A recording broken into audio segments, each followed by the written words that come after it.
ఈరోజు నరక చతుర్దశి. ఇంటి పెద్దలు ఆయురారోగ్యాలతో ఉంటేనే కదా మనం కూడా ఆయురారోగ్యాలతో ఉండేది. అందుకే ఇలా హారతులు ఇచ్చుకుంటాం.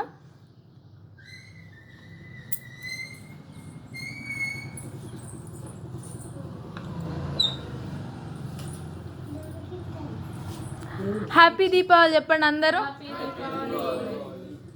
హ్యాపీ దీపావళి. మంచి హ్యాపీ దీపావళి. హ్యాపీ దీపావళి. అందరికీ హ్యాపీ దీపావళి.